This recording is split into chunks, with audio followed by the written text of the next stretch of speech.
Shall we begin?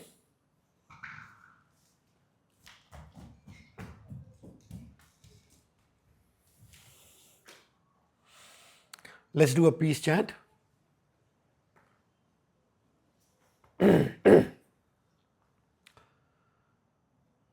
Om Asato Ma Sadgamaya Tamso Ma Jyotirgamaya Mrityur Ma Mritam Gamya.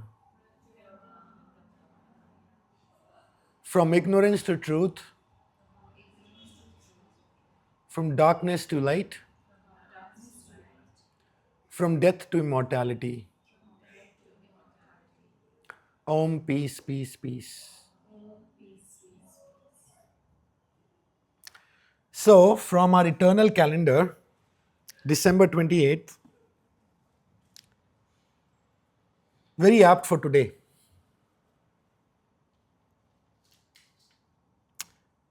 He says, it's only those who persevere to the end that succeed.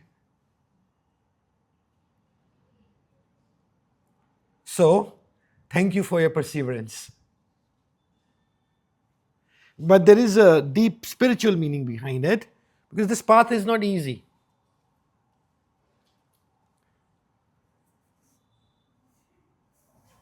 In the spirit of the one-player game that I keep referring to, here you go. The game is all within ourselves only. We think the game is outside we are playing with, but we are literally working with ourselves in this game. And everything that is inside of us. How to work with that inside and the outside does require a lot of perseverance. So, that is what Swamiji is saying. So, today's topic is Dharma and Karma. We'll pick up a little pace today. Here are some printouts. If you want to feel free to take pictures of it. There's a lot in here, but we won't be able to cover everything. Some of it will go to tomorrow. We'll see how we do on time.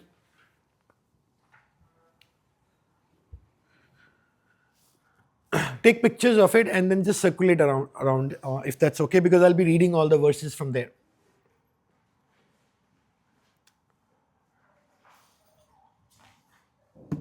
So, as we were saying, we are in the psychology piece of Bhagavad Gita. We've already covered the idea of who am I. And then we said we are Atman, consciousness. The highest answer for that is we are Atman. And if it was that easy to realize, we could have just stopped there and moved on, no? Where is the struggle? Then what we did was we started looking inside of our friend Arjun here. And we found out that Arjun is a lot more complicated. There are 3 more people sitting inside of Arjun, the doing person. There's the experiencing person, this one. Then there is the soul person sitting inside of the experiencing person. And finally we have Atman, the consciousness. And these are the charts we went through. Prakriti, we took the first meaning as Prakriti is matter. Then we said when consciousness sits in matter, we get personality, which is another meaning of Prakriti. And then we talked about this idea of Guna and Karma, which is that chart over there in the end, where we said Prakriti is experience in motion. And then we said as the wheels keep turning, over time we build what's called character. So that was the third meaning of Prakriti we did. And finally the last meaning of Prakriti we said was this idea of Swabhava or nature. That's what we have covered so far. A lot we have done so far. But today, as I promised, things will get a little bit easier. Not easier in that sense of like, subject itself, but there'll be less philosophy and less philosophy, less psychology, more practical things today. So Gita is a very practical text, and we'll see how today. So we start with Dharma, and just like other terms in Gita, Purusha, Prakriti, Gun, and Karma, there are multiple meanings of Dharma. For who is Dharma a new word here? By show of hands, so that I know. Everybody has heard of Dharma. And everybody has heard of Karma also. Okay, so we'll do a little bit more deeper dive into that, so that's good to know. So first of all, the many meanings of Dharma, as I mentioned. But the root meaning of Dharma comes from this Sanskrit root word called Dhri. Dhri means something that holds things together, that sustains, that supports. Something that keeps things together.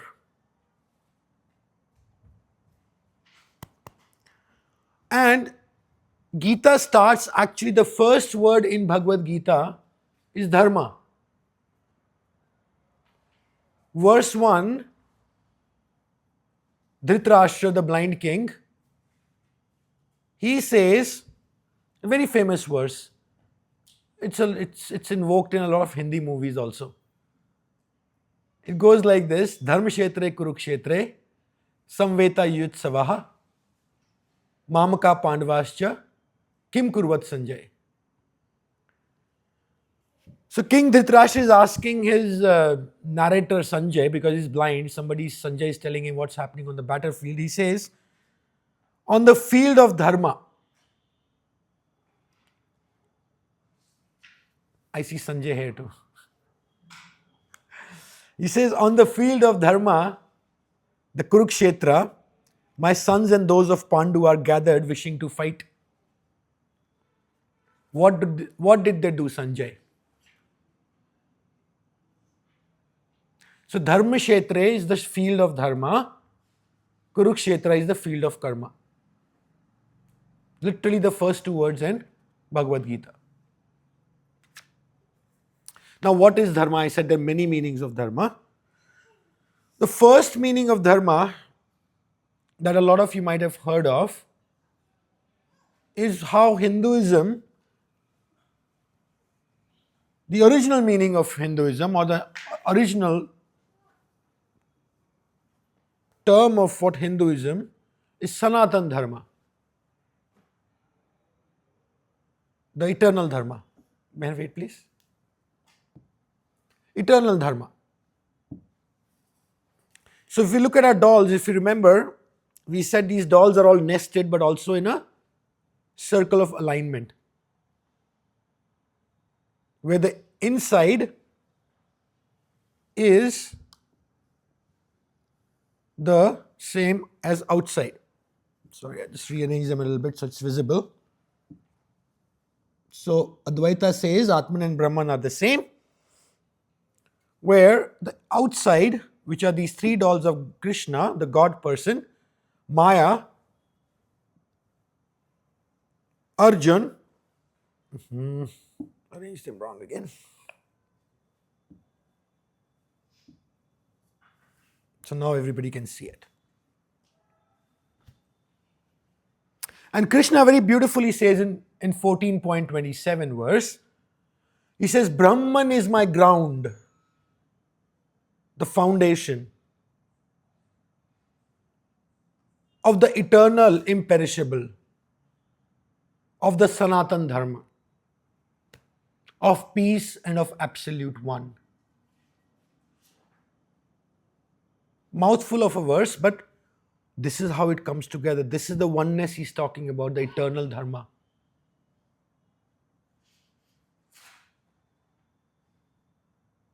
The cosmic law. Yes, Meher? Papa, why do the cousins fight? They're supposed to be cousins. They're supposed to like each other. You're talking about one of the things that humans do all the time. We are always wanting more and more. Yeah, but they don't need to have a war. Sometimes it just so happens that there is a war because there are too many differences. We read the Mahabharata, remember at home? No, you do. So you know why they fought. Okay. We'll talk later. All right? So, this is the Sanatan Dharma. Also, I'll take a little detour into Vedic history. So, I keep saying that Gita is a teaching of Upanishads, and Upanishads came from Vedas. But Dharma, the word Dharma came originally from Vedic scriptures, Rig Veda. Specifically, the word called Ritam. Might have heard of the word Ritam. So, Ritam is this cosmic order of things. This day and night, gravity, seasons, the years turning over. So, that is a natural order of things. Something is holding that together. That is the cosmic balance, the Rita. And in the Vedic world, there were gods that upheld Ritam. Agni was one that it said it's born of Ritam, born of Dharma, fire. Then we also have these Vedic deities, like they're not worshipped anymore, but Varuna and Mitra were the deities of Ritam. They were responsible for managing or maintaining the cosmic balance.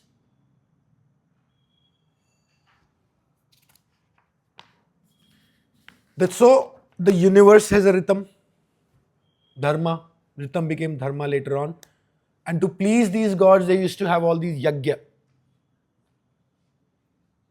So whatever came later in Hinduism, Dharma, Karma, Yagya, Tapas, they're all born from the Vedic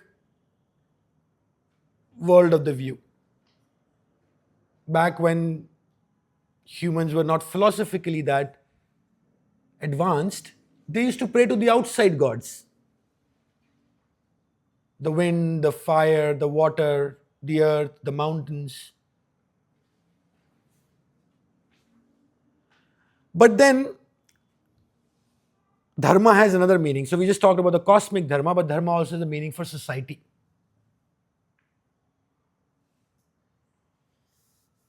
This idea of justice, fairness, equality.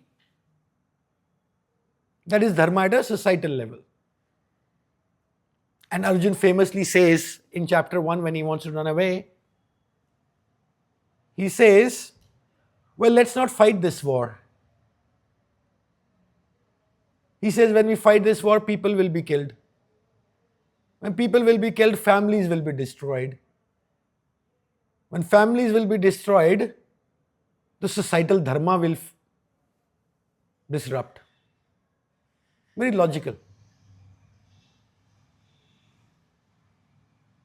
And you feel for him also because there's no war which is without any consequences, no? There's inherent tension. And human beings have fought war all through the ages. So it's not like something that is just happening in Kurukshetra.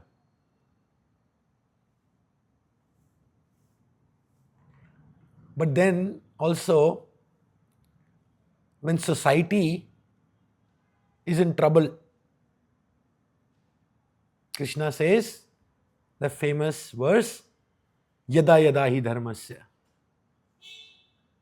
Yada yada hi dharmasya glanir bhavati bharata abhyuthanam adharmasya tada tadatmani srijamiham. which is when and when dharma decays and vice becomes prominent, then and then I manifest myself, Arjun. This is his avatarahood. And he says to protect the holy ones and to destroy the wicked ones and to establish dharma. I'm born again and again.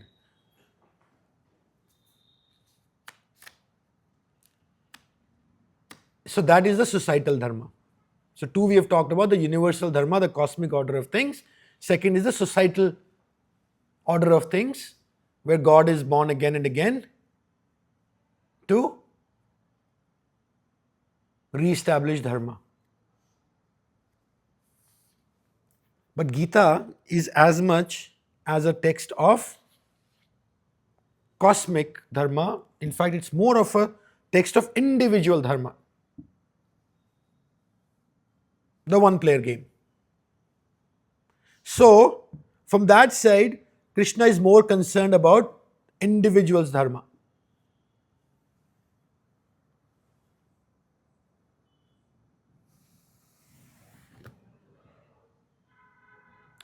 First of all, the big picture of desires.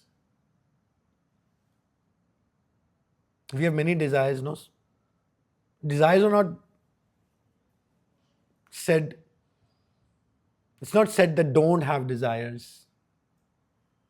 But he says in chapter 7, it's all in the handout I gave. He says the desires are okay as long as they are not in opposition to dharma. We all have duties to do in life. We all have certain circumstances. So desires that are in accordance with those are actually, I would say, even encouraged. But where dharma is really meant to mean is in terms of duty and responsibility. Dharma. Each of us has a duty and responsibility. And there are all kinds of duties and responsibilities we have. To the society, to family, to oneself, our contributions to society in general. All of these are dharma only. And knowing what our dharma is, where it gets tricky. Because our context changes all the time.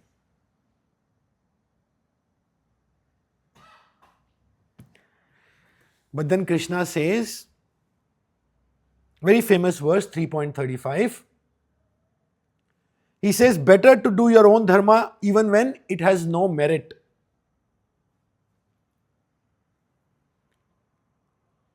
Better to die in the line of your own dharma. Very strong words he says. Better to die in the line of your own dharma. The dharma of someone else is fraught with fear. Too many times, just because of what we see and hear in society and people around us, the context we are in, we forget what our own personal dharma is. And we start copying other people's dharma. He is doing this, so I can also do this, or I should also do this. It applies to pretty much all aspects of life, no? Somebody is having this job, so I should have that job. Somebody has bought this house, so I should also buy this house. Somebody has made this much amount of money, so I should also do that. And then he says all this mindless chasing, we look at other people and say, okay, somebody else did it, so I should do it. That is fraught with fear and danger. This is where he's encouraging us to look within ourselves.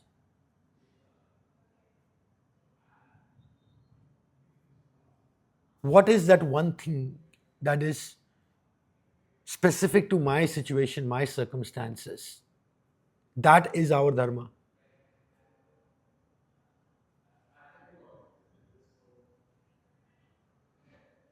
So this is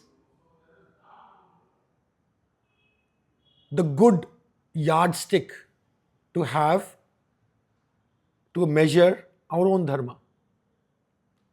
We don't know when we see somebody else has this job and this and that, or this kind of like car they bought.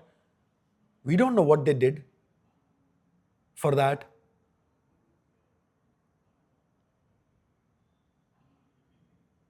Our situation is not the same.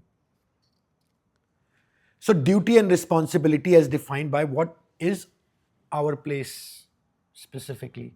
Everybody has to understand that on their own. Krishna will not say that everyone should do this. He will say, in the true spirit of self-inquiry, he will say, evaluate your own self where you are. Then, other thing that is the practical advice of Dharma is alignment with our Swabhava. We talked about Swabhava, their nature, which goes with the same theme that our Swadharma and our Swabhava, our nature and our duty should be aligned.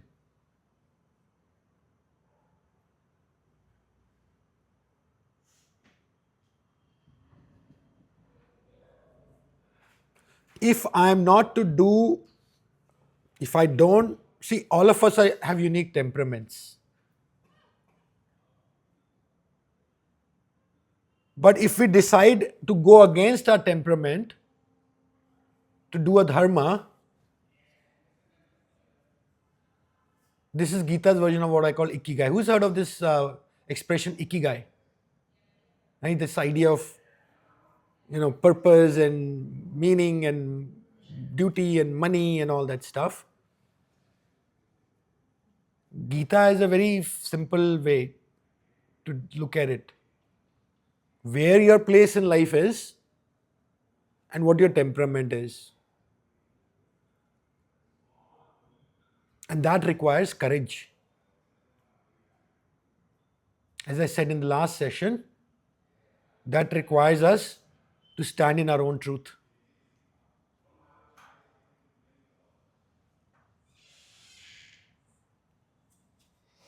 So he says again, this is a very famous, towards the end, 18th chapter, towards literally the end of Bhagavad Gita, when he has very little time left to talk to Arjun, he still makes it the point to say again, better your own dharma even when it has no merit than to do someone else's dharma even if you do it skillfully.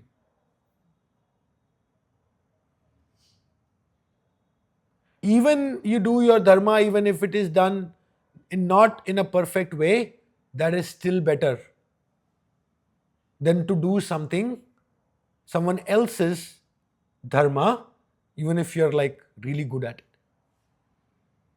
He says, duties performed in harmony with Swabhava do not invite sin. Yes, Puneet? At this juncture, what is the difference between dharma and karma? Hold on to that question. Hold on to that question. But the TLDR of that is that the intersection between dharma and karma is what we should do.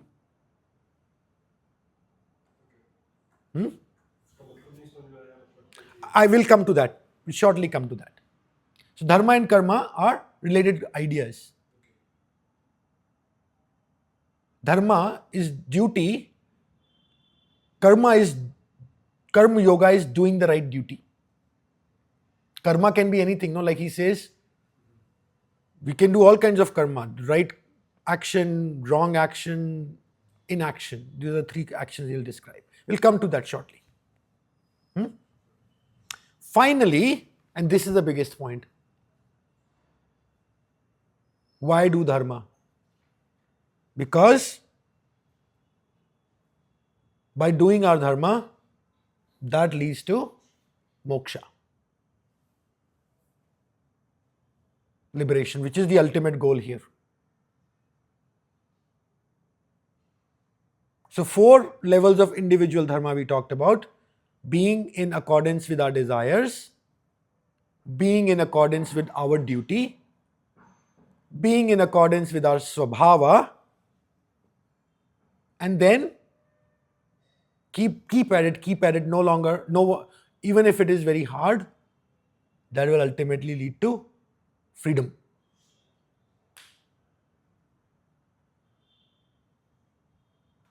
So if spiritual awakening is our goal, the way to get to the spiritual goal is through dharma.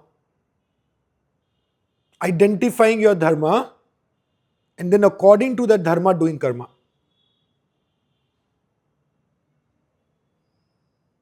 Yeah? Makes sense?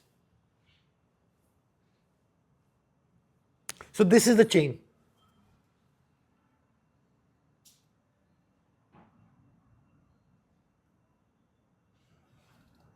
I'll pause here for a reflection or any questions or any sharing. Can it be said that dharma are the values of life? To each its own. Yes. But I mean, it cannot be this to whatever your values are. There are certain values, desires, let's say, in accordance to things that hold us together. So the meaning of dharma is the one that holds us together. If, for example, let's say a simple example, cheating. If you do cheating, at some point, we can do cheating for some reason that we can justify. But there's somebody inside of you watching that. The soul person. And that soul person will internalize that cheating depending on what their saintly or devilish virtues are. If you are a true seeker, you may not be a saint yet, but the cheating will hurt you inside. And if we are observant, we'll feel guilty and not try to do it again. So it cannot be any values that we decide to take on.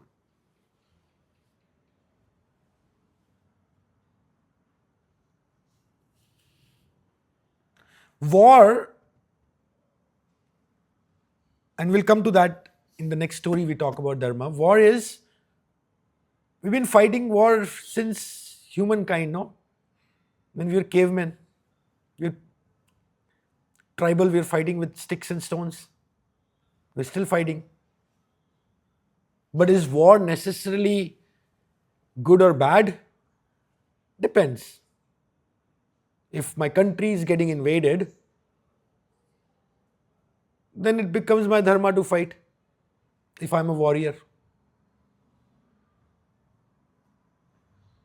But unnecessarily picking up for wars and fights is not dharmic, no?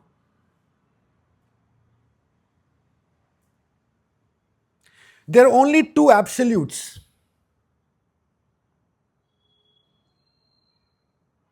The being dolls, Brahman and Atman. Everything is played around in a transactional world where there's no absolute right or wrong. If you have a lot of money and you still cheat, that's wrong. If you're eaten for 3 days, I said a few days back, eaten for 3 days and you're poor and penniless and homeless, and you steal a loaf of bread, you can probably say, yeah, he was starving.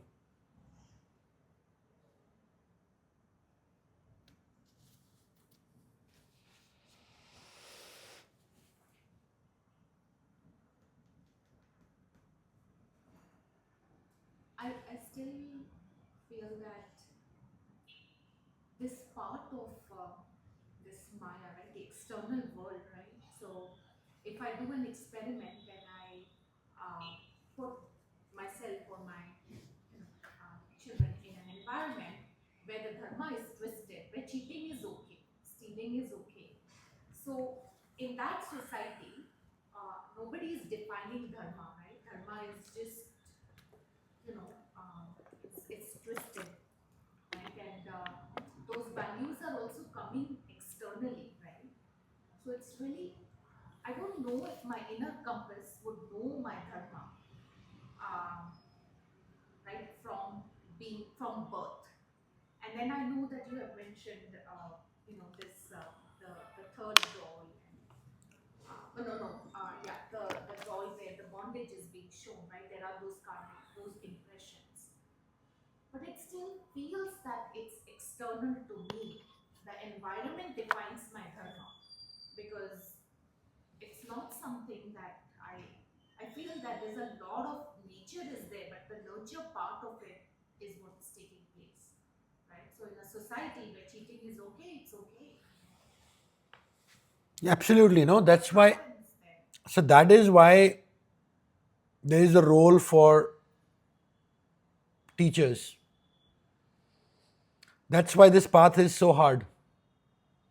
That is why when we say no, like, society will try to change you in a certain way. And that's why it takes a lot of courage to say no. I think, Pranav, like to your point, it seems like it's still relative. Dharma is still relative. It's a relation. Yes. It's But not an absolute, and it feels like this is the battle for us all the time. it is.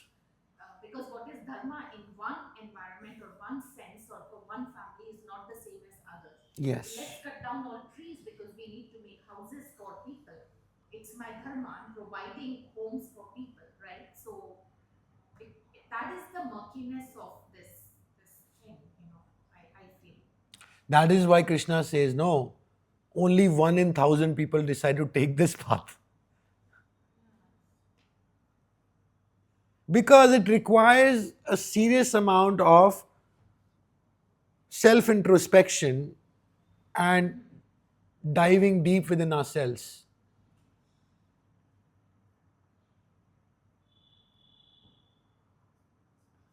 Look at what we are consuming today: social media, television, newspaper.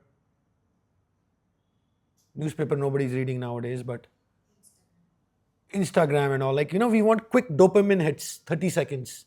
Give me something to entertain in 30 seconds. Right? That's all we are looking for. And certain kind of content the algorithm will push to you. So you're caught in that cycle.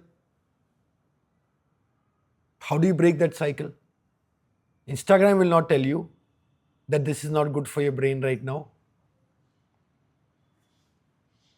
That is where we have to decide by ourselves. And I also must say, and that has been a blessing in my life. For somebody who had been really influenced by society for a really long time, doing all the things that were the check marks to do, and I struggled. I really struggled.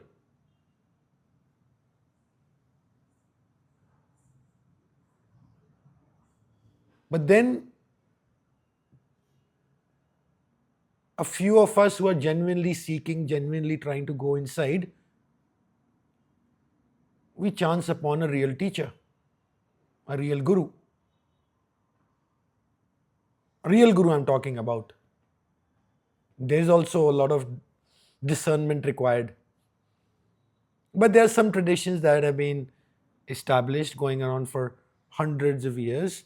A whole different topic, how to search for a guru, But that's where a guru or a teacher can help. Because we cannot conceivably have all the answers, no?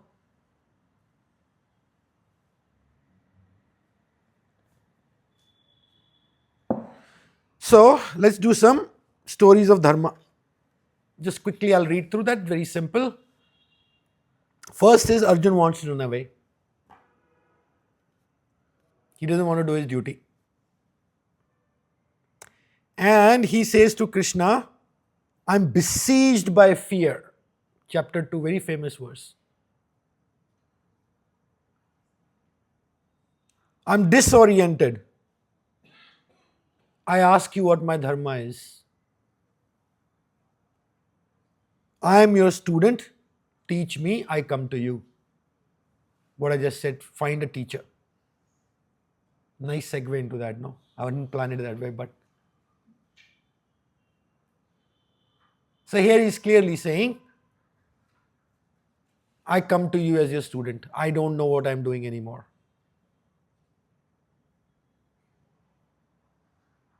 And then once he comes to Krishna, he says, puts his bow down and he sits down and says, I'm not going to fight. Then it's up to Krishna to lift him up.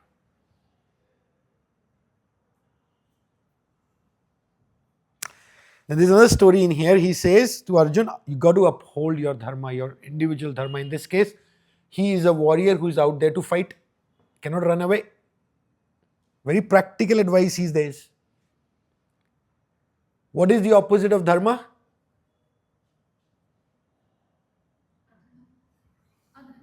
Adharma, yes.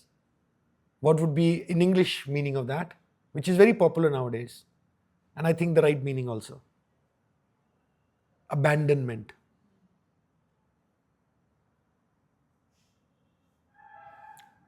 In today's psychology, abandonment is a word that is often used. In this case, he's trying to abandon the war. But we all have that sense of like somebody abandoned us, or like we abandoned ourselves, or we didn't do something that we had to do. That's the opposite of dharma.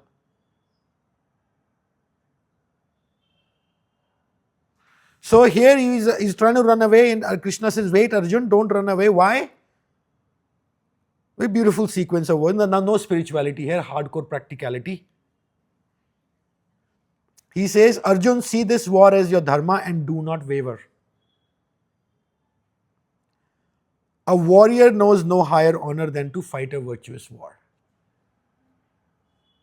This is the biggest honor you can get as a warrior. And he says, the doors of heaven are opened wide by unsought circumstances. We don't choose our circumstances. Sometimes things happen. He says, a warrior given a righteous war is blessed. Then he says, if you abandon your duty and honor, you will surely sin. This guy. If you abandon your duty, which is a doing person, you will surely sin. Consequences will carry with you forever. That you ran away when you had to fight. And in 3 very beautiful verses next, he says, first he talks about people in general. If you run away, what will happen? First he says, people in general will say, they will talk forever of your dishonor. He ran away.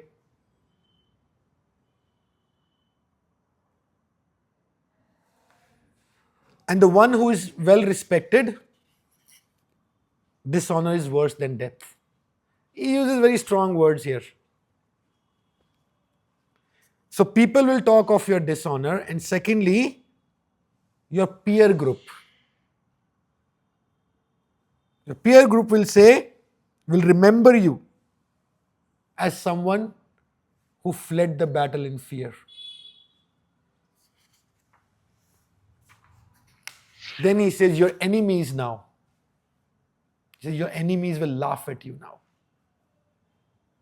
So society in general will always remember you as somebody who ran away. Your peer group will look down upon you,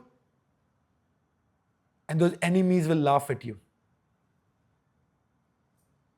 And then he says, the alternate. He says, if you die, you will get heaven. Win-win situation. If you die, you will get heaven. But if you win, you will enjoy this vast kingdom. heaven or kingdom. Either way, do your duty. He says, so rise up. Rise up and fight. See, this context is for war. One second, wait. This context is for war.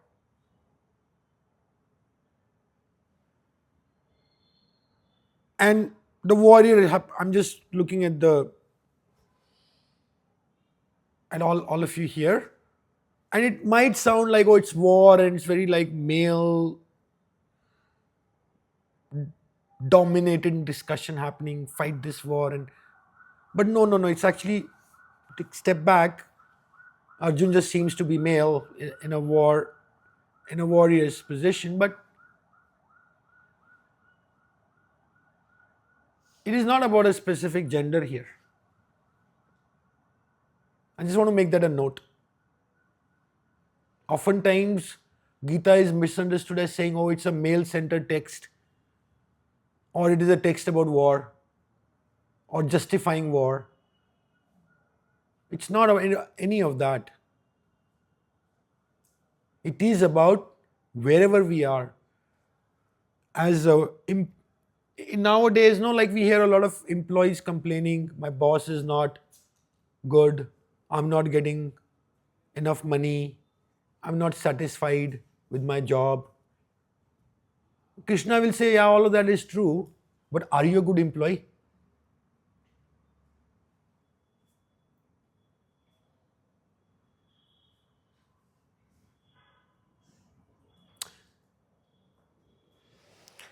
And then he will say, yes, you do your duty, and these are the reasons why you should do in a practical way.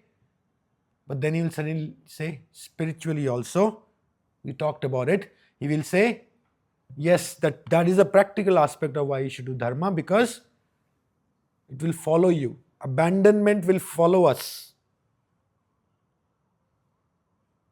wherever we may go.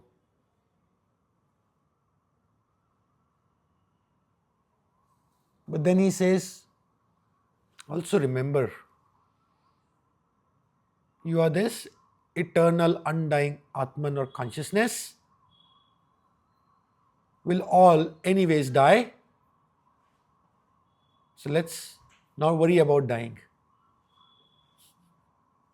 This is sort of like goes in a spiritual realm.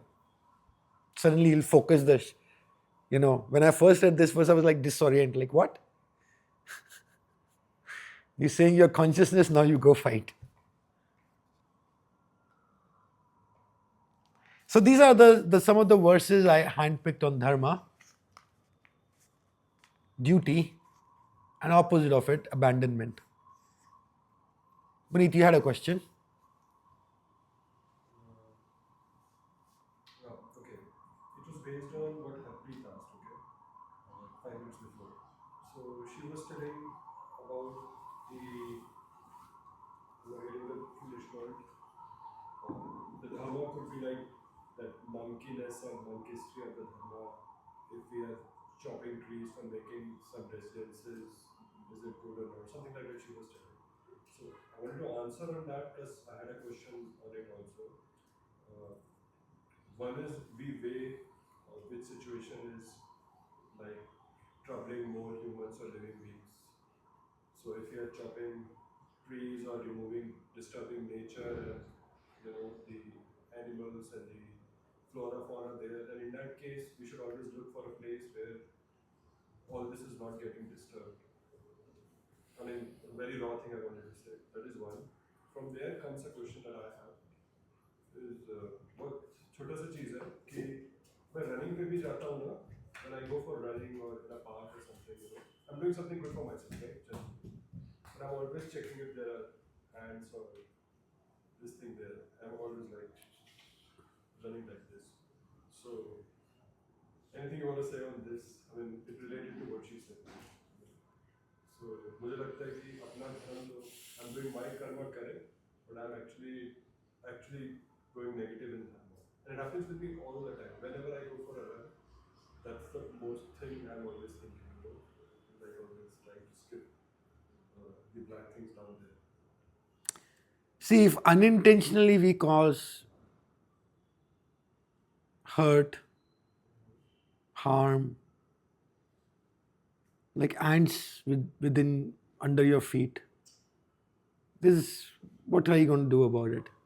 Unless, the Jainism, that the monks who just, they take these strict vows. But so I think there is always this tussle, no? In this specific example, ecology, like for example, cutting down trees and all, no? So we're seeing the effects of it everywhere, in most places in the world. There are very few places that are still pristine left. This is the human's greed rather than need. So yes, I mean, anything that is disturbing that ecological balance is taking away from that cosmic rita. The best you can do, if you cannot stop it, just be mindful of it. Don't participate in it. Tell other people you can. Yeah. Correct, I understand. Well, my question came from there, and when you just answered with intentional, unintentional word, sometimes it confuses what is the boundary between intentional and unintentional. I will put the philosophy dolls away. Now we go into karma. Yes, Harpreet. I still feel this is a topic that is very murky. But Pranav said something like about the guru. And the guru can be a book, guru can be nature, guru can be whatever, right? Multiple gurus.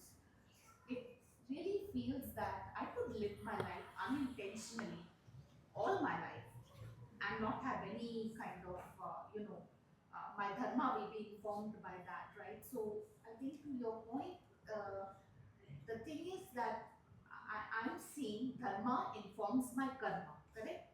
So, but where do I learn dharma? I learn from the guru, from wherever, right? Wherever that inspiration is coming from. But I think Pranav, like, is there bhakti? So suppose I do a lot of bhakti and reading the scriptures and self-inquiry, would my dharma get more clearer and therefore then inform my karma? Because all my life, this question of Shruti way, spiritual bypassing, dharma, karma, it's been a conundrum, right? There is, I don't know what is the answer, because at some point, and the second thing I want to really make is that I am somebody who had a big problem with the pacifist text of Gita, because it's about war. And I'm deep in my soul, a very anti-war human being. At no cost, I feel war is justified. But I'm an extreme person on that end. What I want to ask you, Pranav, I looked at the text then from the angle of the war of Arjun with Arjun. I feel the war is an internal war, which you said in the first day and the second session. I feel the running away is me running away from myself, my my spiritual growth, because it's uncomfortable to face my truth. So this is not a text about external war. It may sound like that, but to me, Krishna's in me, that Brahman, the war is here, inside of me. So I want to really emphasize, because it felt like pacifist to me. Arjun is in the middle of this war, trying to fight this, but I didn't feel like that. It's the war inside of me. Yes. So just to has anybody read Gita full on, like chapter 1 to 18 here? Sanju Shruti.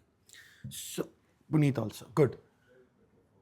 Huh? I've read like 25. Yes. So there are 18 chapters. 18 chapters. The war is the context setting.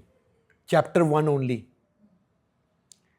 And when chapter 2 he says, I want to run away, this is verse 2.8 onwards.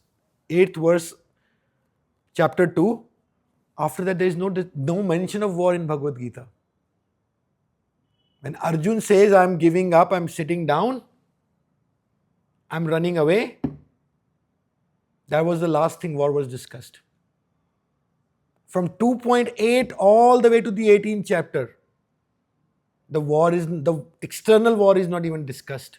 It doesn't even come up. Suddenly, from 2.8 onwards, he'll say, "You are the Atman." And you suddenly say, "What a hard twist that was." Suddenly, you're here killing people. Now, suddenly, you are the Atman. Don't worry about it. And then the whole text now goes in and in, chapter 2 onwards, all the way to chapter 18. So, the war is simply a context setting for the text.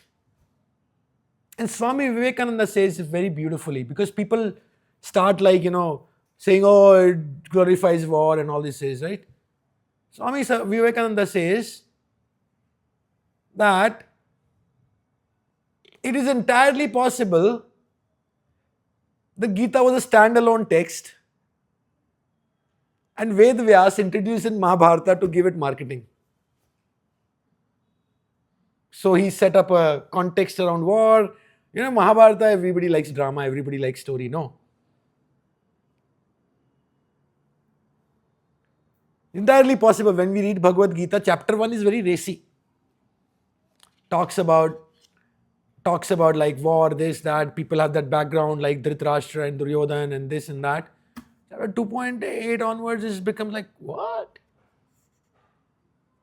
No war mentioned until last 2 or 3 verses, where he asks Arjun, "So, dude, are you going to fight now?" That's the end. Okay, so I'll just quickly go through karma now, in the interest of time. Yes? Last question. Maybe what is the point of dharma? One. And two, is it possible to be ignorant of it and also be in the right path? Three, is it really required to read Gita to learn about dharma? First question was, why dharma? So what's the point? Why dharma? What is the point? The highest spiritual sense I mentioned earlier, that is what will get you moksha. Other than like the moral, ethical thing to do, it's just a very human thing. You do good, you get good. You feel good at least. Isn't it? Moksha is a higher ideal, but if we struggle through our dharma, over time, that is what's called, as Swamiji says, perseverance. I mentioned that quote.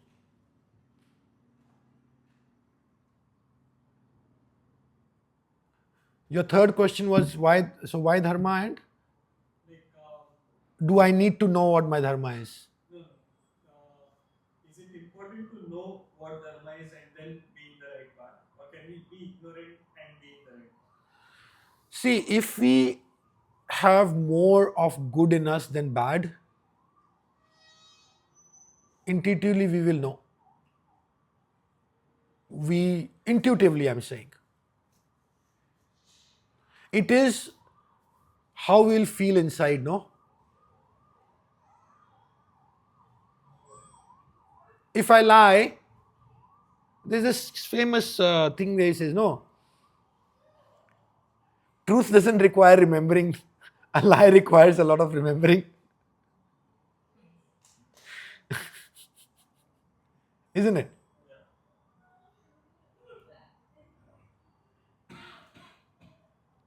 And the third thing is, do you need to read a Gita for that?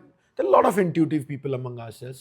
I will never claim that Gita is the only text. It's the text where I found almost all my answers.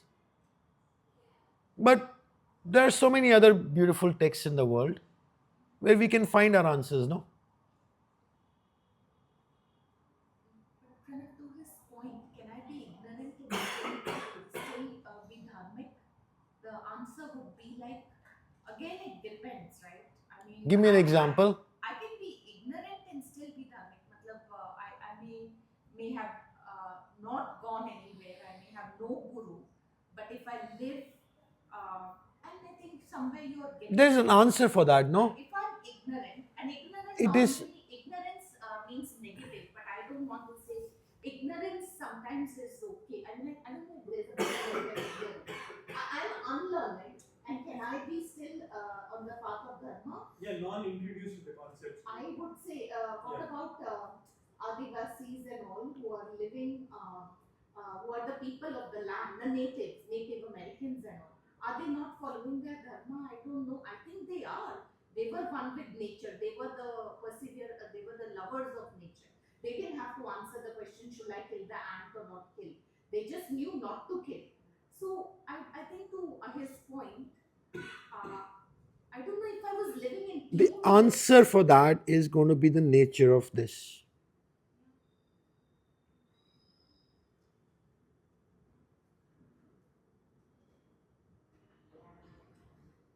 What is that relative mix of virtues and vices in us? Some people, if we believe in the law of karma, of rebirth and all, and if we have accumulated more virtues in us, we'll intuitively know.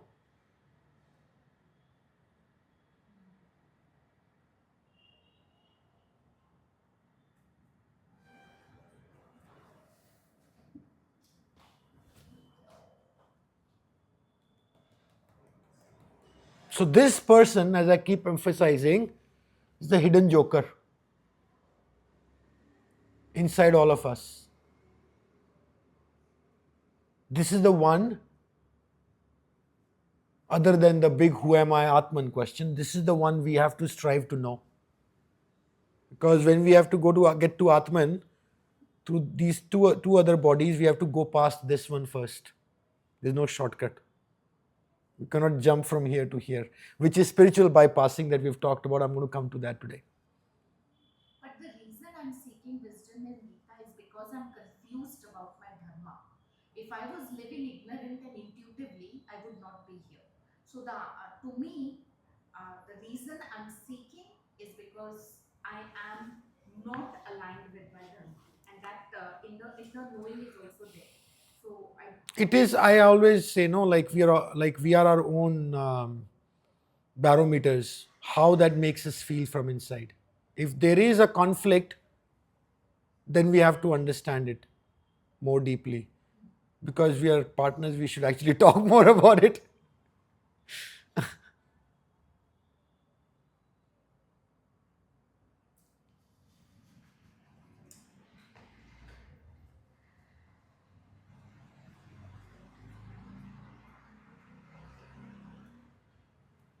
Okay, so karma now, huh? So let's put.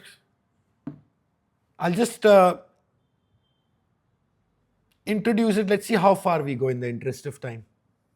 We started a little bit late also today. So karma has many meanings. Specifically, today we'll look at these two dolls.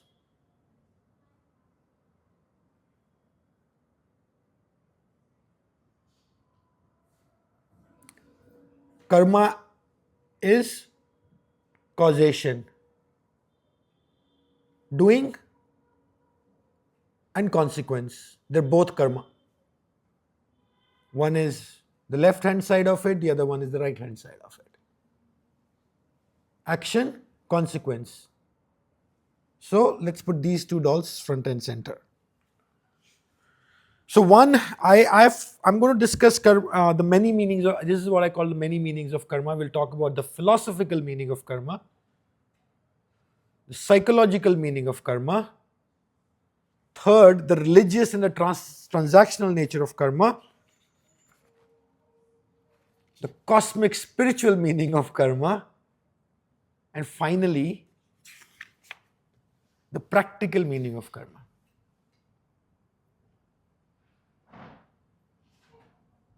So Gita looks at karma from all these different lenses. Philosophy, psychology, religion, spiritual, practical, all of it.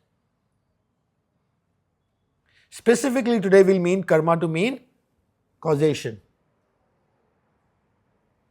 So this is a verse I really like. It's a mouthful, this verse.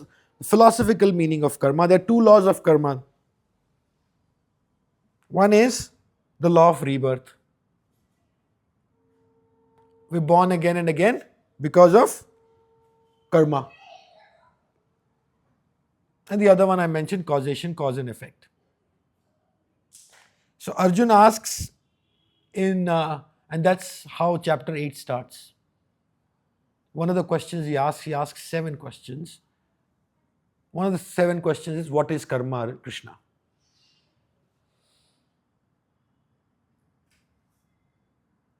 Krishna says, the force that brings beings into existence is karma.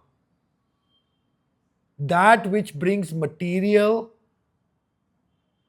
and sentience together is karma. That one over there.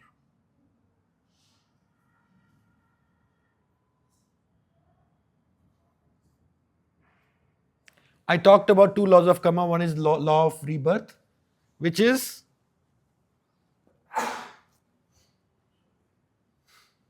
we've shown here with this chart here, what we call the soul cycle. Continuous birth, dying, birth, dying, birth, dying. That's one meaning of it. This is a soul that we've shown here, going on a little paddle ride, looking for a shore or moksha. But within that, birth, growing up, maturity, old age, death, and then going back again.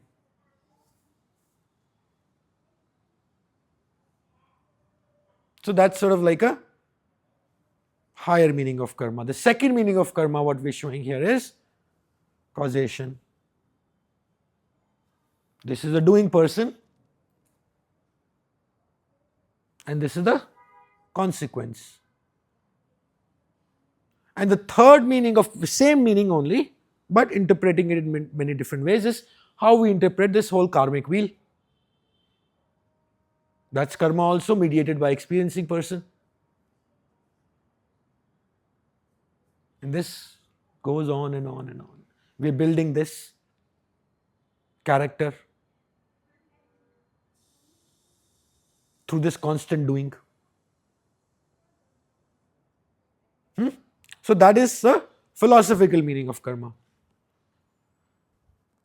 And also the psychological meaning of karma, because we're building character here through this. So those 2 meanings we have covered now.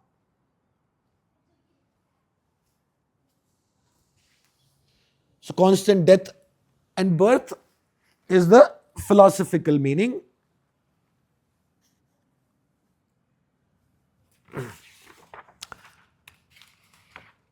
Third meaning of karma is transactional and religious meaning. Transactional meaning of karma is give and take. I do this, you do this for me. I like to say karma is our credit balance. Not only bank balance, but also relationship balance. Give and take.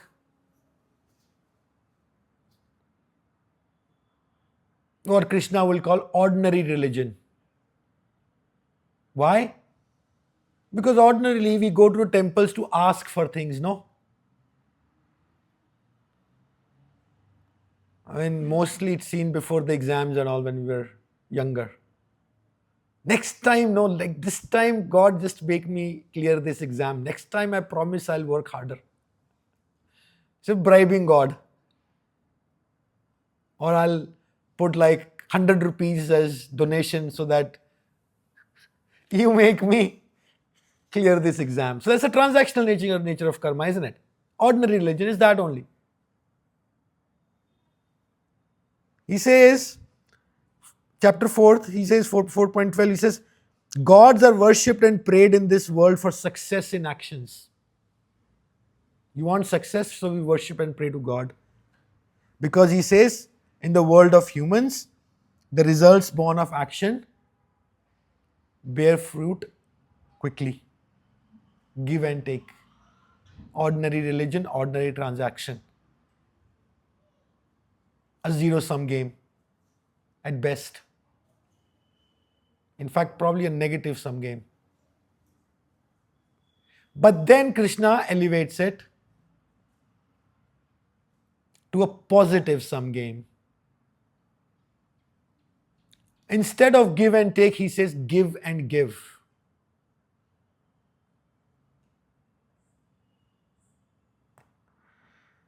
Collaborate, don't compete. Again, Gita's world is very upside down from how we understand or how we are indoctrinated in the world.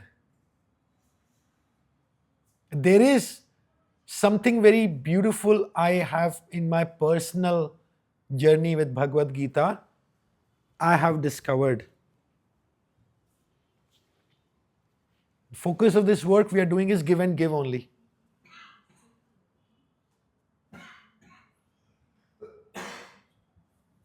So there's this beautiful story. He says, this is a little Vedic methodological story where he says,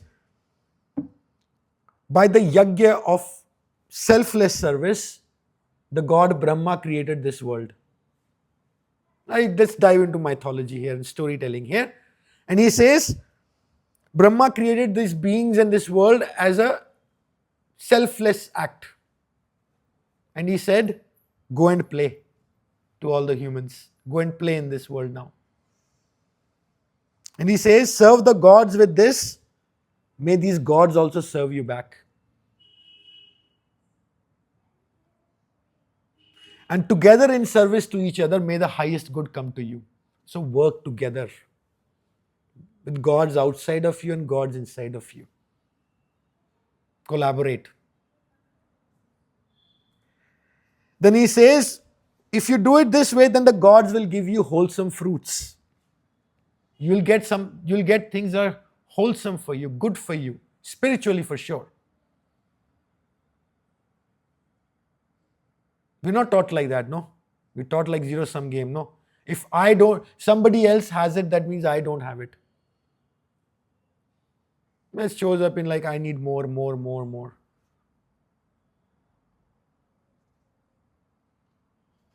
And then he says those gods will grant wholesome fruits and enjoyments, but he says those fruits that are given to us, and if we don't share, this is a very strong word. He says, who enjoy these fruits granted by them without sharing is surely a thief.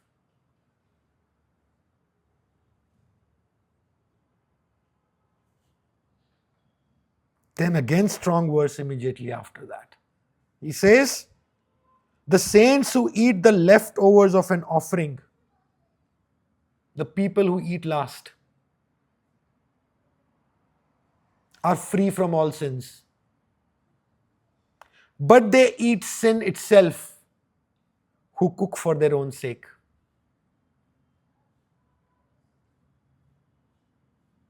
He cannot be more clear.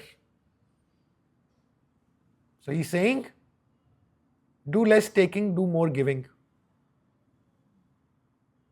That is the foundation of Karma Yoga.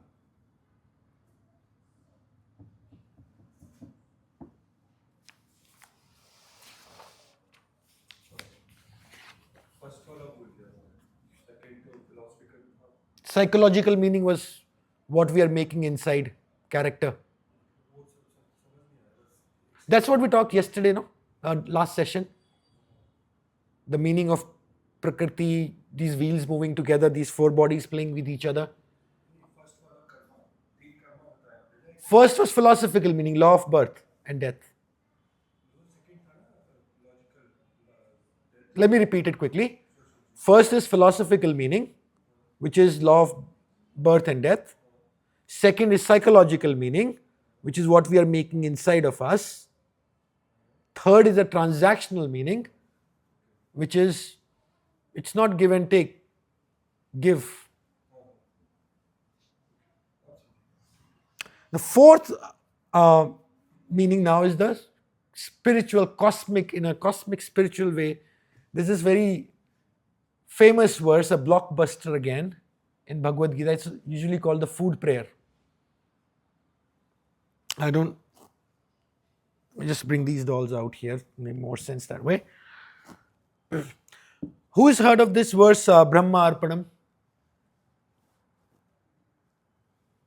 It's commonly called the food prayer. It's usually chanted before we eat.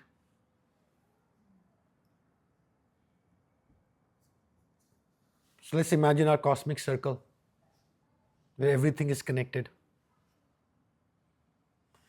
The verse is, I'll say it in Sanskrit,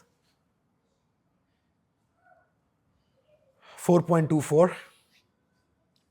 Brahma arpanam, Brahma havir, Brahma agnau, Brahmana hutam. Brahma eva tena gantavya, Brahma karma samadhina. Imagine now this cosmic sacrifice, cosmic yajna. He says, Brahman is the yajna itself. This yajna. Brahman is also the ghee in this yajna. It is offered by Brahman into the fire of Brahman. Offered by, let's say I'm the one doing the yajna, I'm offering it into the fire that is also Brahman. Brahman alone is realized by the one who sees Brahman in every action. Let me repeat this again. Imagine a yajna. So there's somebody, there's a hutam, there's this vedi, there's fire, and there is ghee and other samagri we put into it, and there is somebody conducting the yajna. He says all of that is Brahman only.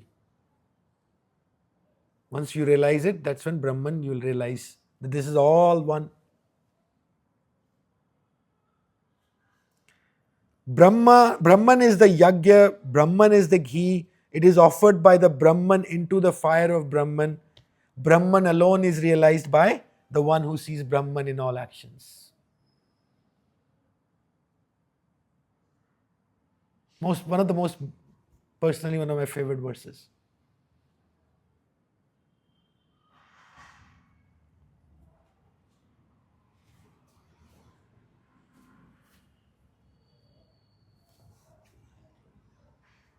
Any questions so far? While like there's a lot we've said so far. Why do we have so many different meanings of karma? I mean, that's sort of like how our scriptures evolved actually. Because if you see, Purusha has got 7 meanings, Prakriti has 4 meanings, Guna we have said there are 3 meanings, quality, experience, flow. So I don't know the reason for it, but that's if you take up any of our scriptures, no? Could it be that it could fit a lot of different personalities? No, it's not about the personality itself, but इंसान के बारे में cover हो जाना चाहिए. Is that the reason? Because I really get confused with the different meanings, because at times I feel that I'm relating with one meaning and then there's something happens that it's like no, I maybe misunderstood. It's that meaning. So there's no ground, or there's no like one truth that I can believe in. It's like it keeps changing contexts and perceptions and all. So yeah. so it's not your only struggle. I struggled it for many years, especially when I had some amazing teachers. So that was part of my journey to like really understand these in all its different meanings. And that's where these dolls came.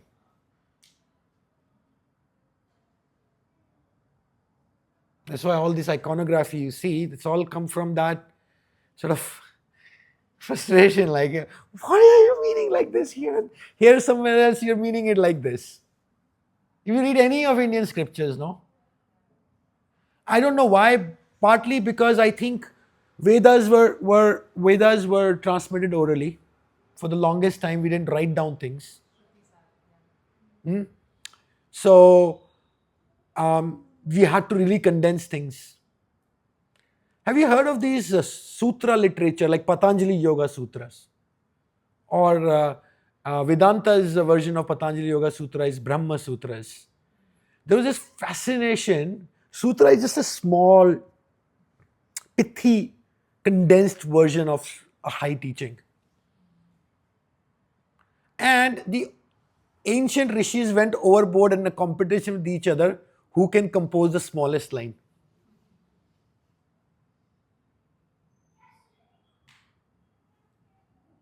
Maybe because the writing paper was not invented and most of it was transmitted orally and you had to have a teacher to really teach you through this. And then maybe the barks and all like that stuff came later and they started writing, but that was also not probably like we have manuscripts still available to us, but we're talking about many thousands of years stuff, no? They didn't have the luxury of writing 300-page books during that time. That's my guess.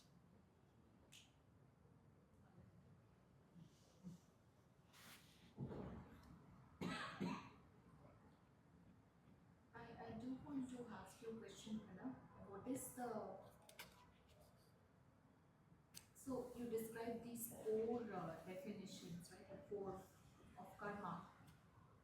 In the normal Western context, karma is just action, Ah, very simply translated. That's how we relate to it. So I felt like you did shine the light on, um, I mean, this part here, right? The cause and effect. Those seem related to me, and then this feels like new. I don't know, the soul cycle piece of it. that's sort of coming from like karma only, why we are born again and again. So does this mean that if my karma is according to the truest, highest cosmic dharma, right? Then I will break the cycle and I will get moksha. I will break the cycle. That is the marketing promise. So that's why does this definition come in, right? Yes. So the whole idea is to like reduce our karmic load, no? Hopefully we become this.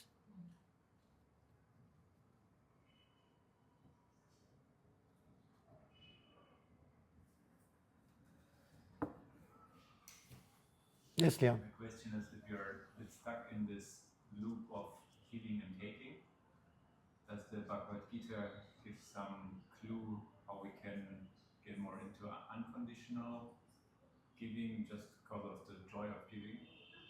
That is the topic for tomorrow, this one. Karma doing. So right now, we are looking at karma from two aspects. The doing person and the soul person. Tomorrow, when we talk about the doing person, the one side of karma action, that's when we'll talk about it. But to give you an idea, it's not even an idea. I think we can all look within ourselves, no? Like personally, I'll give you my example.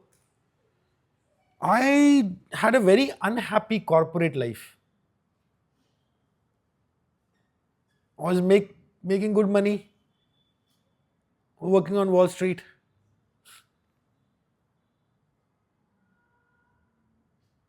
But it felt like this mindless competition, politics, all those other things that come with having that kind of a job. The first time I encountered Karma Yoga was when I selflessly did a little project in Africa for no money, for others. That opened that window in me that, oh wow, there is more to this action thing. Obviously, we cannot always do selfless service. No, we have bills to pay. Right? But think about all the times when we did something selfishly, how that made us feel, and something that we did for others, how did that make us feel? So, trick is in that give and take versus give and give. More we do give and give, the more happier. It's just our own inner experience. No, am I telling you something new? Right? But when we get to this give and take, no, that's when all the expectations come in, all the attachments come in, all this fear of success and failure come in. When I'm doing something selflessly, I'm not thinking whether I'll succeed or fail.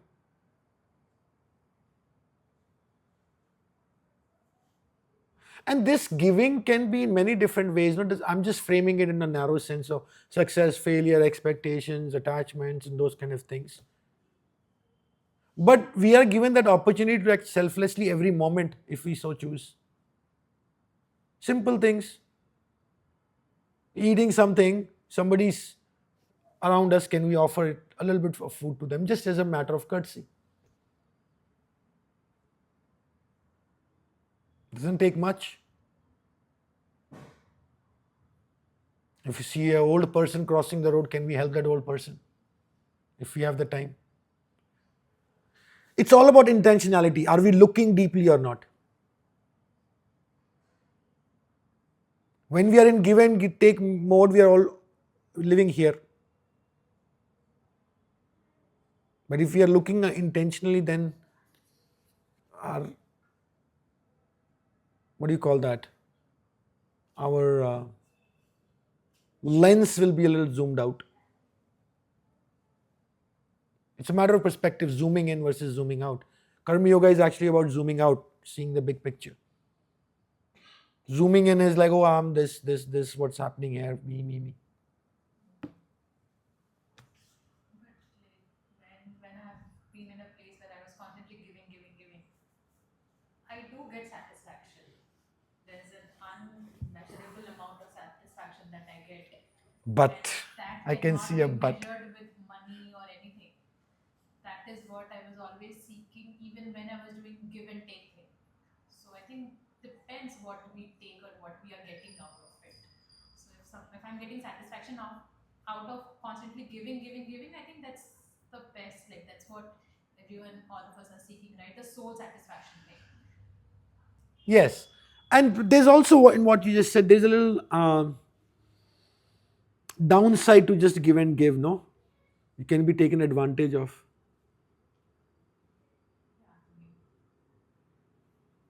Right? In theory, give and give is a very high ideal. But if we constantly give and give and give, the people might be taking advantage of us also, no? So that's where the other side, which when we do karma yoga, we'll see, right? Like, you cannot just give and give for the sake of giving and giving. No, who are you giving to, and whether that that person or that situation is worthy of it or not. One second, Kate, yes. I hope I can bring my questions in like a understandable order. So when like Dharma and karma are connected, what you said. So we have to identify our Dharma, and one meaning of karma is this soul circle. So this rebirth circle. So what I was thinking, maybe it goes a little bit to your question before Harpreet. So when we're in this circle, and maybe we are at one point of this circle, I mean, there's no beginning and no ending, kind of, because it's a circle, where we feel kind of disconnected or lost, or we question a lot what is our Dharma, or we don't have any connection to our Dharma. So we may just give, or we do actions, or we do something without knowing, or we just do something, and then we die, and then then we come back to this world, and then we maybe know a bit more, because what we've done before, we know this was maybe wrong karmic actions. So does that also mean that our Dharma changes in every step of this circle? Because like when we born again, we may not identify, or we cannot identify the Dharma or the purpose why we are here, but we're always getting closer to it. And maybe we're coming to this life at anything. So our Dharma is different to when we get reborn and we are then something else. So then our Dharma is also different. Is that correct? So that our Dharma always changes, and maybe when we're able to identify what our Dharma in this current life is, then also our actions, like what we're doing, can be more precise. So that in the next life we have to maybe do less or do more of the right things that lead us to step out of this circle. Does that make sense in any No, case? your intuition is absolutely spot on. Okay. So our dharma is always changing. Okay. So that's the tricky part of like being self-aware about that. When we are students, our dharma is to be the best student that we can be. When we go out and work in the world or whatever our chosen vocation is, our dharma is to be the best that we can do. Once we get married, then our dharma becomes, you know, family and taking care of that. Maybe more expanded role in society. Become old, then like a little older, then maybe we circle back and maybe our dharma is to be with our, serve our parents who helped us earlier. We become older, then our dharma then again will change. What we are leaving behind in a good, did we leave things better than we found, or did we leave things worse than we found? And basically, one formula for the intersection between dharma and karma is where dharma and karma, imagine a circle. Everybody knows what a Venn diagram is. Circles intersecting and there is space in the middle.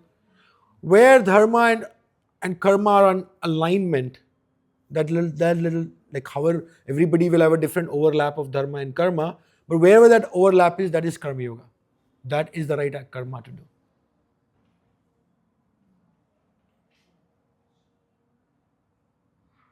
Does it make Is this sense? related to job at all? Or is this overlap related to job? One question. And two, you said the dharma is progressive. It changes every, like, Stage of life. stages of life. So is the promotion given by ourselves to the next stage, or is it coming to us? See, life circumstances change, no? So it's not like you're giving a promotion. Life is automatically giving you promotion. Choicelessly.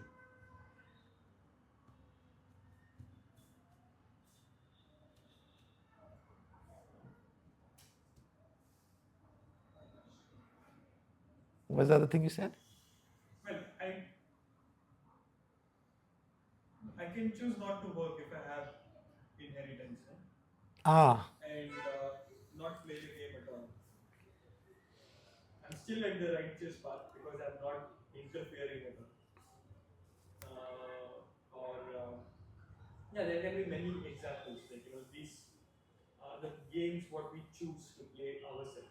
mm. We put ourselves in that particular situation, and then the dharma becomes like. So first of all, no, and we'll look at it tomorrow. There's no idea of like we are not doing action, even if we are received a big inheritance. If you receive a big inheritance and decide that okay, I'm done now, I don't have to do anything. Krishna says doing nothing is impossible. The mind is always working. So you will figure out when you have lots of money, you're not just going to be watching TV all the time, no? Right? So depending on the constitution of this person, you will do or not do the right or the not so right things according to whatever you've been blessed with. There are plenty of examples of people who inherited a lot of money who did more good. Plenty of examples of people who inherited a lot of money who squandered it all. But what if I like do no action? Inaction, you're saying, is also karma. Yes. Like, yeah, I can have inheritance and live in my luxury palace, but and not like Siddhartha, right? But yeah, and then I'll be like born again. Give me an example of someone who is not doing anything, even if they have a lot of money. I wish to not do anything. Well, yes, true that, but I have also had plenty of wishes not to do anything, but I realized after a few days, you cannot sit like that anymore. Your mind will, depending on the constitution of your mind and this guy, it will gravitate towards certain things. It's but natural. What if I just did bhakti and no action? I mean, Bhakti is an action too.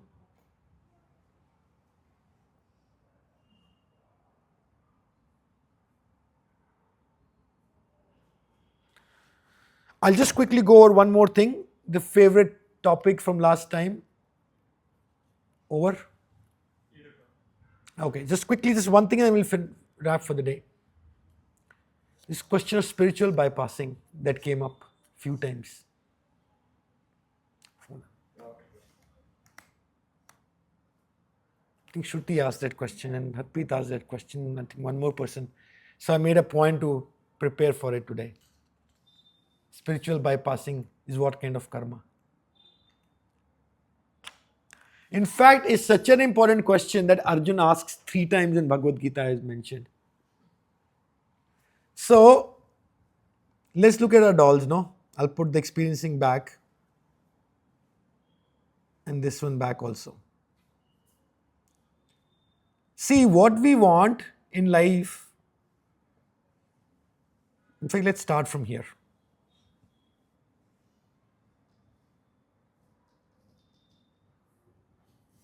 So, if moksha is our goal, lot of people will do bypassing, saying, why do I have to do anything? Sanju's inherited a lot of money and he says, I don't want to do anything. Let me just get liberated.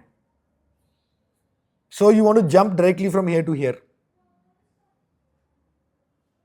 I don't want to do any action, just give me this moksha.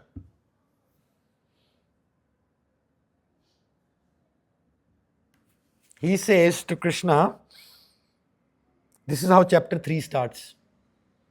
So I said he asked him 3 times. Start of 3rd chapter, start of 5th chapter, and start of 18th chapter, the last chapter. So this is such an important question that it is framed as the first question in 3 chapters. He says, you talking as if my real nature is moksha consciousness. Why don't I just sit in a, he didn't frame it like that, but why don't I just work on this and not fight this war? War is doing only, no? Why do I have to do anything when you tell me this is the highest goal?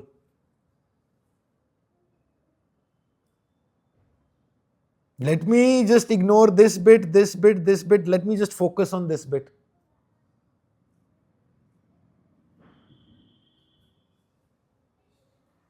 Is the question, did I frame it correctly? Spiritual bypassing is that only, no? That I don't want to do any action. Let me go to a cave, meditate, and do this. 3 times, start of 3 chapters, 3rd, 5th, and 18th. Chapter 3 starts, Krishna, you say that the spiritual knowledge is higher than action. Then why have you assigned these horrible deeds to me? As in, like, why are you asking me to fight this war? And he says, my intellect is confused. Tell me of one thing only that is desirable. Either I do this or I do this. Chapter 5, 5.1, he says, you praise renunciation. Renunciation is vairagya, sannyasa. You say you praise renunciation and you also praise karma yoga, action, path of action. Tell me which one is better. Just tell me one only, don't tell me both. Then, start of 18th chapter also he says, I'm still confused about this path of renunciation and path of action. Sannyasa and Tyaga. Sannyasa is renunciation, having no expectation, having no desires, just sitting in a cave and meditating. Tyaga is I'm doing my action. We'll talk about Tyaga tomorrow. Very, very important idea, which is the idea of letting go. Tell me again about chapter 18, Sannyasa and Tyaga, renunciation and letting go, knowledge and action. Which one is the one to do? And Krishna is unequivocal. 5.2 Krishna says, undoubtedly both this path of knowledge and this path of doing lead to liberation. But he is very clear. He says, of the two, the yoga of action is more special than the path of renunciation. Because at the heart, Gita is not a text, it is a spiritual text, but it is a text that is rooted in the world. It's a very practical text. It is how to live in the world, as they say, but not be of the world. It is about spiritualizing our everyday action in the world, if it makes sense. So running away, tying it back to our theme of Dharma, is not an option. And if we look at the hierarchy of these four dolls, to get here, this person has to go through these dolls, no? There is no direct jumping to here to here. So, spiritual bypassing is a bad idea.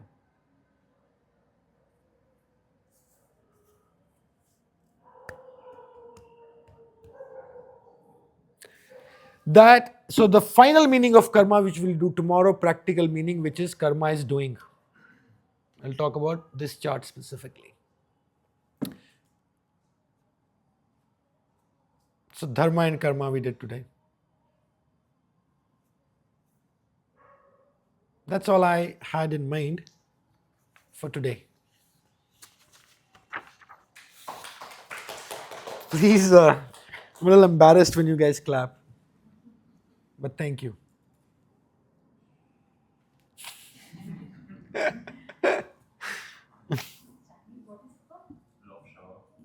shower. Or gratitude. And because we are in the world of doing and world, there's a donation box there. Feel free. Nobody's watching. There's an Instagram handle if you are coming here for the first time. It'll help. There's no content on the Instagram page yet, but I'm just collecting followers without content. Hopefully, content will come at some point. Yes, Puneet. You had a question, no? English में नहीं बोल पाऊंगा, हिंदी में बोलता हूँ। ये जो हरप्रीत ने बोला और फिर संजय ने भी थोड़ा सिमिलर बोला कि मतलब गुड कर्मा और बैड कर्मा का वो कहाँ पे आता है, बाउंड्री कहाँ होती है, चाहे इन्होंने बोला कि कुछ ना करें और वो बाउंड्री हम डिसाइड कैसे करेंगे। अभी आपने बताया कि हाँ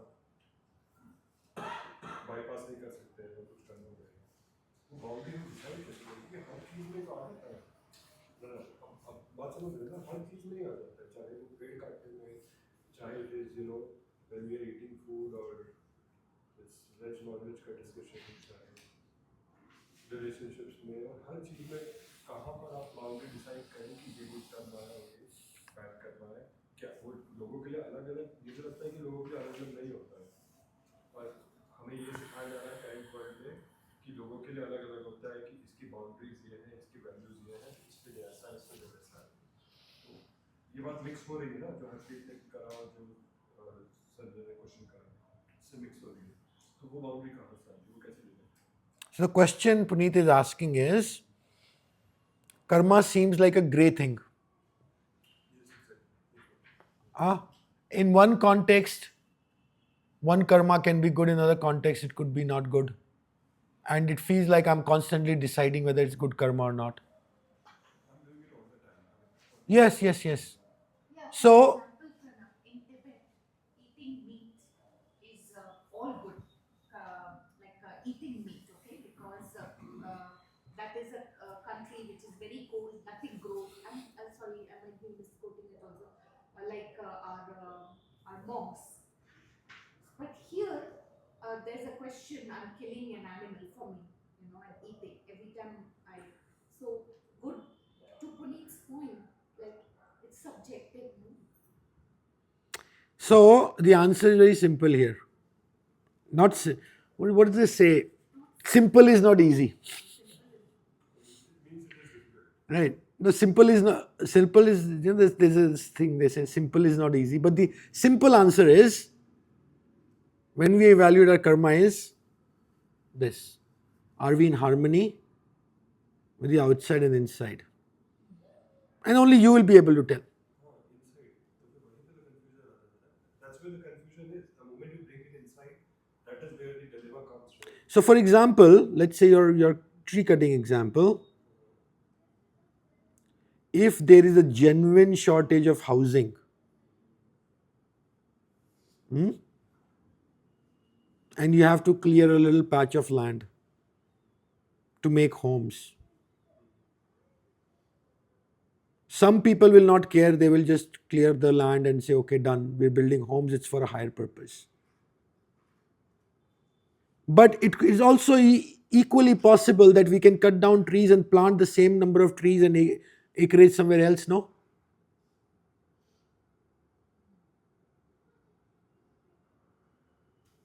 But that requires a certain amount of intentionality.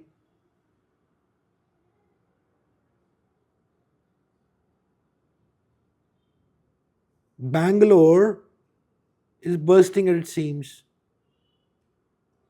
More and more people are coming. Are you going to tell them that, oh, we are not going to build any more housing?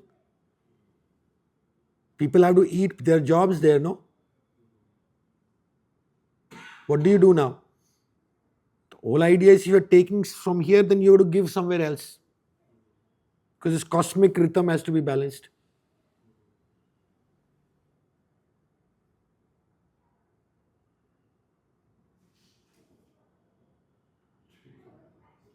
Make sense? हाँ, एक थोड़ा सा personal बोलता हूँ कुछ हिंदी में, आपको इस तरीके से फिर बताना. अभी है ना टाइम, बता सकता हूँ? Abhi to floor is open. मैं पूछ सकता हूँ. हिंदी में बोलता हूँ. जैसे दो चीज़ें हैं जो जिस वजह से जब पुश आया, जैसे कि ना, एक वेज नॉन वेज बहुत ज़्यादा मेरा फाइट रहता है क्योंकि मैं छोड़ नहीं पा रहा हूँ. मैंने कई बार छोड़ा है नॉन वेज. मतलब मैं बाइक चलाते चलाते कश्मीर पहुँचा, तो वहाँ पे कश्मीर में it's always non veg. Everywhere you can not get local food if it is not veg. वापस वहाँ पे खाना शुरू कर दिया. आपने बोला ना इनसाइड और आउटसाइड. तो आउटसाइड के हिसाब से तो सब परफेक्ट था, पूरी दुनिया पूरा कश्मीर खा रहा था नॉन वेज. मैं भी खाने लगा वहाँ पे, और वहाँ पे मेरे को ठीक भी लग रहा था. अगेन आउटसाइड से इनसाइड वाला ज़्यादा बोल नहीं पा रहा था क्योंकि मैं जहाँ जाता हूँ लोकल खाता हूँ, तो लोकल ही खा रहा हूँ. एक बार जब वापस आ गया, वापस नॉन वेज खाने लगा, और you know I felt bad कि स्टार्टेड ईटिंग, मतलब फिर से मैंने खाना शुरू कर दिया. तो मतलब वो decision So, there are few verses on food in Gita. I mentioned earlier in one of the sessions was, see, Gita doesn't look at food as vegetarian or non-vegetarian, whether vegetarian is good or non-vegetarian is good. First of all, that is very clear. Whoever is telling you that, okay, you know what, Krishna is saying eat vegetarian only, no, no, no, no, no. That's not true. Wait, let me finish. Right?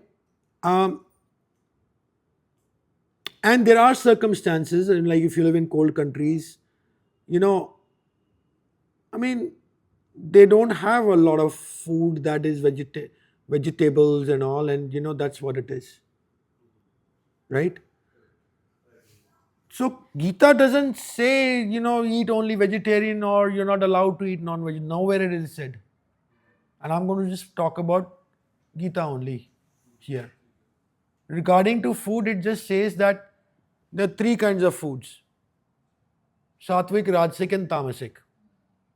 Sattvic is the one that works with your inner constituency, your inner makeup.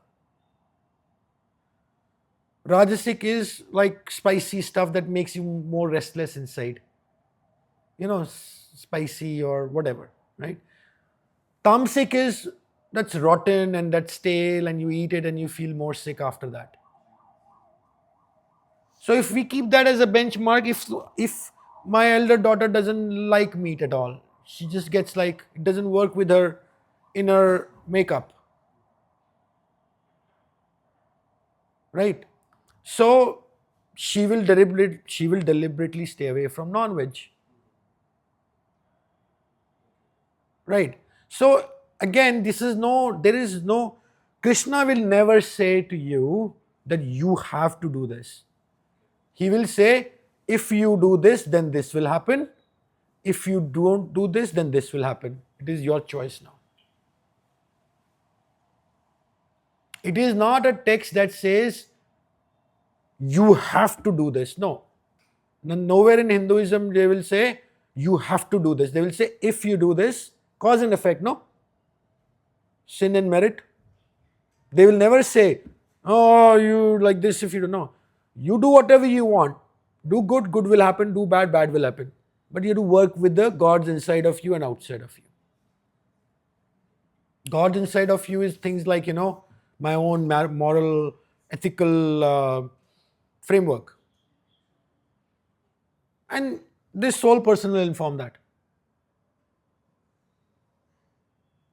A lot of propaganda I see online that, Gita says this or Hinduism says.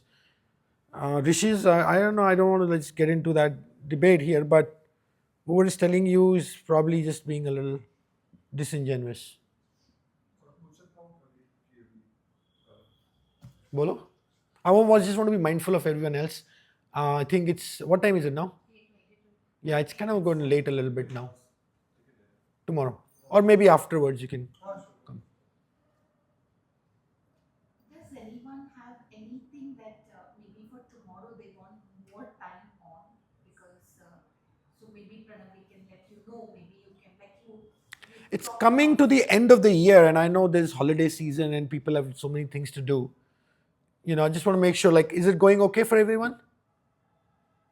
Today's session didn't have a lot of philosophy, psychology. It was more like introducing these ideas and exploring them from different viewpoints. Haan, Meher. Are you gonna do another session tomorrow? Tomorrow I want to do this one, which is very, like, I have a very different take on it. This karma part, doing part. So tomorrow session will be focused only on this person. Are we talking about these last three? We will.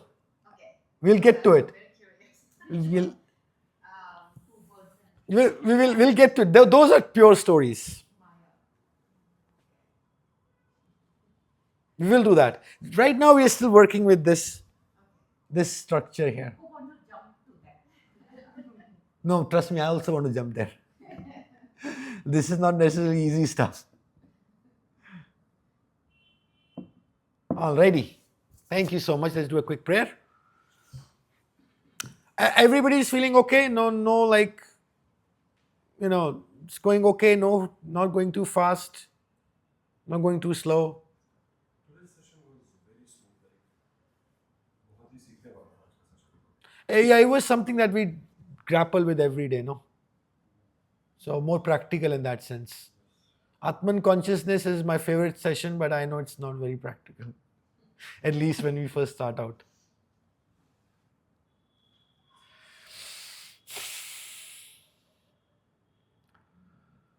Om Shanti Shanti Shanti.